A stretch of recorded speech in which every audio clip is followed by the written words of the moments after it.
เห็นนั่น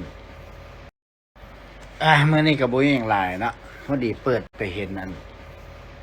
สทานหนึ่งเพิ่นได้กล่าวไว้ว่าถ้านักเรียน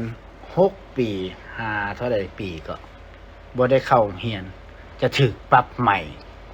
และจาก15 ปี18 ปีถ้าบ่มีใบยั่งยืนการจบจากมัธยมสิบ่ออกพาสปอร์ตให้สิให้เฮ็ดเวียกแต่อยู่ภายในประเทศ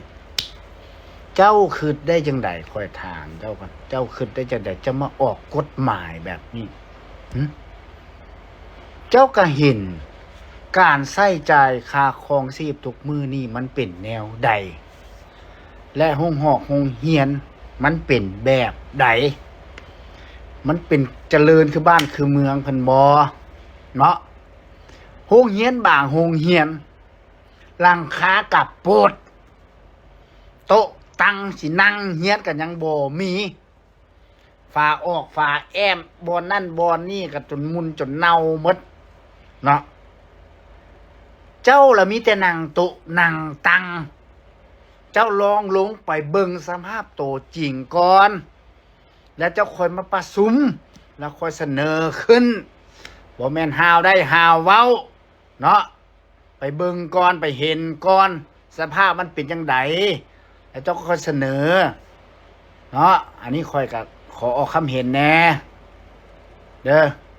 บ่แม่นสิเอาแต่อันกฎหมายอีหยังของเจ้ามาว่าถ้าบ่ได้ไปห้ามไปเรียนไปโรงเรียนมื้อหนึ่งรายจ่ายเท่าใดพ่อแม่แต่ละคนเขาหาเงิน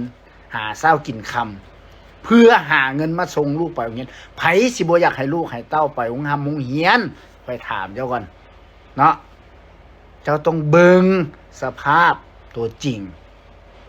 ทุกมื้อนี้เศรษฐกิจเจ้าก็เห็นนะเดี๋ยวนี้เงินเดือนมันบ่กุ้มกินนะเดือนละล้านปลาย2 ล้านพนักงานเสิร์ฟค่ากินค่าอยู่ค่าเช่าห้องค่าน้ำค่าไฟเด้เจ้าบ่ไล่หว่าฮะเขาก็ต้องจำเป็นไปซอกเวียกทางอื่นเนาะที่เงินเดือนมันดีกว่านี้คันไล่เป็นเงินบาทมา1,000 บาทของเขาเกือบ700,000แล้วฮะแล้วมันนี่เงินเดือนพนักงานหรือเงินเดือนพวกนั้นเดือนนึงมีแต่ล้านปลาย2 ล้านมีแต่1,000 กว่าบาท 2,000 บาทฮะนี่คืดบ่เว้าอย่างหลายเพราะนี่แหละหากินชิ้นมึงไง